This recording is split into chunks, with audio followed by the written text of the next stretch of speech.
नमस्कार। आज हम मोंगोडीबी पर बात करने वाले हैं। ये आजकल टेक वर्ल्ड में काफ़ी पॉपुलर है। एक नो एसक्यूएल डेटाबेस। हाँ बिल्कुल। हमारे पास एक सोर्स है जो इसकी बेसिक बातों से लेके मतलब एडवांस लेवल तक की जानकारी देता है। तो आज कोशिश रहेगी कि मोंगोडीबी को जल्दी से समझे। ये है क्या, जो ट्रेडिशनल डेटाबेस होते हैं उनसे अलग कैसे है और इसकी मेन क्षमताएं क्या हैं। हाँ, खासकर उन लोगों के लिए जो आजकल की टेक्नोलॉजी और डेटा में इंटरेस्ट रखते हैं। बिल्कुल। मुझे जो सबसे इंटरेस्टिंग लगता है वो है इसका लचीलापन। ये जेसॉन जैसे डॉक्यूमेंट्स यूज करता है ना। सही। मतलब कोई फिक्स्ड स्कीमा पहले से बनाने की जरूरत नहीं। डेवलपर्स के लिए तो ये काफी बड़ी राहत होगी। हाँ, ये बात तो है। और ये शुरू हुआ था 2007 में और अब देखो 2025 तक वर्जन 8.0 आ गया, जिसमें एआई के लिए वेक्टर सर्च जैसी नई चीजें भी हैं। तो इसी लचीलेपन से शुरू करें। हाँ, क्यों नहीं। मोंगोडीबी भी अब इस टेक्नोलॉजी में एक बड़ा बदलाव लाया है। ये नो एसक्यूएल फैमिली का हिस्सा है और इसे डॉक्यूमेंट डेटाबेस कहते हैं। Document database. हाँ, इसमें डेटा कलेक्शन में डॉक्यूमेंट्स के रूप में रखा जाता है। हर डॉक्यूमेंट जेसन ऑब्जेक्ट जैसा ही होता है, की वैल्यू पेयर्स में। अच्छा। और जैसा आपने कहा, सबसे बड़ा फायदा यही है कि स्कीमा पहले से फिक्स नहीं होती, तो बदलाव करना बहुत आसान हो जाता है। और इसे डिजाइन ही किया गया है हॉरिजॉन्टल स्केलेबिलिटी और हाई अवेलेबिलिटी के लिए। ओके, स्केलेबिलिटी और अवेलेबिलिटी ये कैसे अचीव करता है? ये BSON फॉर्मेट यूज करता है, जो बाइनरी जेसन है। थोड़ा ज्यादा एफिशिएंट और स्टोरेज के लिए वायर टाइगर जैसा इंजन है। अच्छा। स्केलेबिलिटी के लिए ये शार्डिंग यूज करता है। शार्डिंग वो क्या होता है? शार्डिंग मतलब जैसे आपके पास बहुत सारा डेटा है, तो उसे छोटे छोटे हिस्सों में बांटकर अलग अलग सर्वरों पे रख देना। अच्छा, जैसे एक बड़ी किताब को कई चैप्टर्स में बांट दिया। हाँ, बिल्कुल वैसे ही। इससे बहुत बड़े डेटा सेट्स को हैंडल करना आसान हो जाता है। और हाई अवेलेबिलिटी के लिए रेप्लिकेशन है। रेप्लिकेशन। हाँ, मतलब डेटा की मल्टीपल कॉपीज बनाकर अलग अलग सर्वर पर रखना। अगर एक सर्वर डाउन हो जाए तो दूसरे से काम चलता रहता है, कोई रुकावट नहीं आती। समझ गई। अच्छा, तो डेटा डालना निकालना वो सब कितना मुश्किल या आसान है? एनालिसिस वगैरह? क्वेरी करने की क्षमता इसकी काफी पावरफुल है। आप सिंपल की वैल्यू लुकअप से लेकर रेंज सर्च, यहां तक कि जियोस्पेशल क्वेरीज भी कर सकते हैं। जियोस्पेशल मतलब लोकेशन बेस्ड? हाँ बिल्कुल। और फिर इसका एग्रीगेशन फ्रेमवर्क है, ये बहुत काम का है। Aggregation framework? हाँ। ये एसक्यूएल के ग्रुप बाय जैसा कुछ है? हाँ, कुछ वैसा ही, पर उससे कहीं ज्यादा पावरफुल। आप डेटा पर कई तरह के ट्रांसफॉर्मेशन और एनालिसिस, मतलब पूरी पाइपलाइन बना सकते हैं सीधे डेटाबेस के अंदर ही। अरे वाह। और हाँ, परफॉर्मेंस के लिए इंडेक्सिंग बहुत जरूरी है, जैसे कंपाउंड इंडेक्स, टेक्स्ट इंडेक्स। एक TTL इंडेक्स भी होता है जो टाइम सेंसिटिव डेटा के लिए बढ़िया है। TTL? टाइम टू लिव मतलब डेटा एक तय समय के बाद अपने आप डिलीट हो जाता है, जैसे सेशन डेटा या लॉग्स के लिए। ये तो काफी यूजफुल लग रहा है। पर एक बात, जो ट्रेडिशनल एसक्यूएल डेटाबेस होते हैं उनकी रिलायबिलिटी, वो एसिड प्रॉपर्टीज वाली बात, हाँ, क्या मोंगोडीबी वो गारंटी देता है? मुझे लगा था नो एसक्यूएल में ये थोड़ा कमजोर होता है। ये एक आम धारणा थी पहले, लेकिन अब ऐसा नहीं है।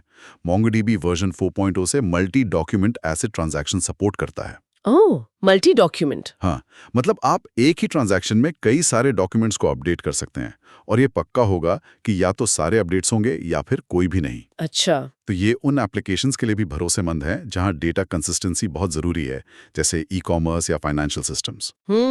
ये तो बड़ी बात है।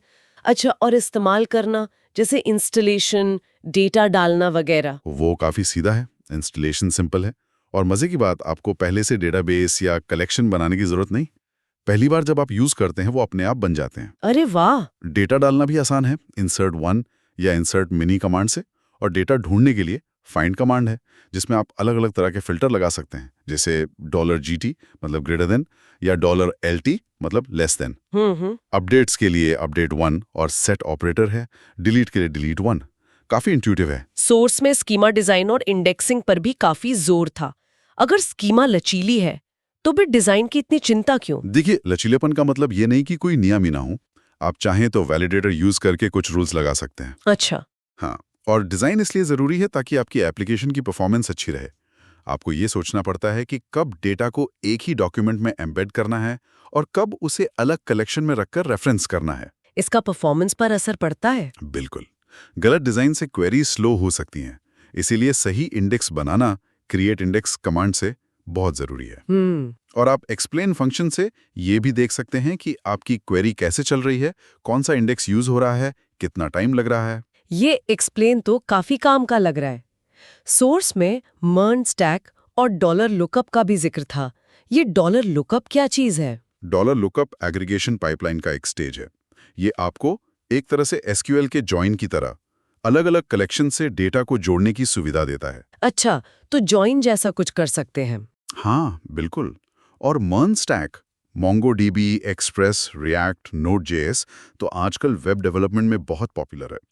इसके अलावा IoT platforms, real time analytics, इन सब में मोंगोडीबी का खूब इस्तेमाल होता है। हाँ, सुना है। सोर्स में परफॉर्मेंस ट्यूनिंग और सिक्योरिटी जैसे ऑथेंटिकेशन, एन्क्रिप्शन की बेस्ट प्रैक्टिसेस भी बताई गई हैं, जो रियल वर्ल्ड एप्स के लिए बहुत जरूरी हैं। और आखिरी में वो एआई के लिए वेक्टर इंडेक्स और टाइम सीरीज वाली बात, ये क्या इशारा कर रही है? हाँ, ये दिखाता है कि मोंगोडीबी फ्यूचर रेडी है।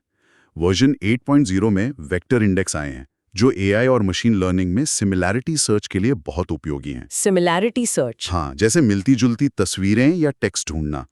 और टाइम सीरीज कलेक्शन खास तौर पर समय के साथ आने वाले डेटा जैसे सेंसर रीडिंग या स्टॉक मार्केट डेटा को एफिशिएंटली स्टोर और क्वेरी करने के लिए डिजाइन किए गए हैं।